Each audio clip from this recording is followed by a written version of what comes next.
but I have a statement orally. I'm one that believes that the aquariums that our nation has built over the years are very vital for educational purposes.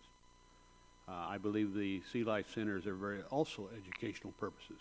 And I know I listened with interest to the last testimony about who could argue whether it's educational or not. One of the things that we have to recognize as human beings is the awareness that can be created in young people and how you do that. This is something that we can't just take lightly, because the Sealife centers, the aquariums, when you take a young person there, the doctor mentioned it, it enlightens people or gets young people thinking.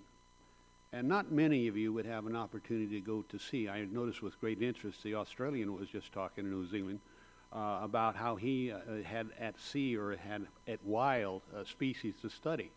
And this is true probably for someone, but his education probably started when he was very young, and probably in an aquarium, or probably somewhere he could observe.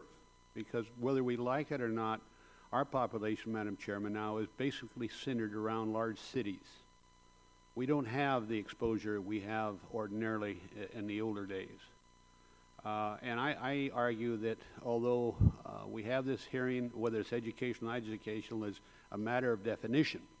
If I can encourage one young mind to begin to think, then I've accomplished my goal. Be I a SeaWorld official or be it aquarium official, I've accomplished the goal. They might go on and become great scientists in that arena.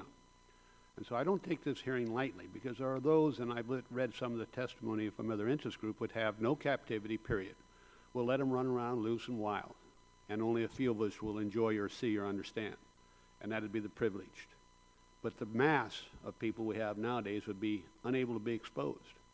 And so my goal as a person is to make sure that I give an opportunity to young people to see and maybe question, is this right or wrong, but also get some interest in the species themselves.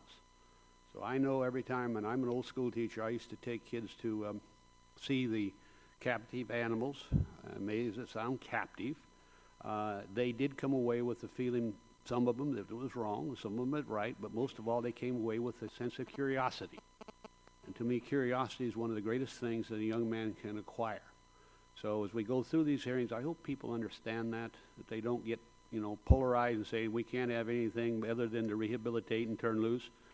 I could tell you a story about turning a wild animal loose one time. He didn't go. And that's very, very embarrassing when they don't leave you and they stay with you. It means you apparently did too good of a job. Some people ask me why we turned the whale loose down in the one that had that terrible accident. Well, very frankly, that might be an idea, but truthfully, that whale probably would not survive.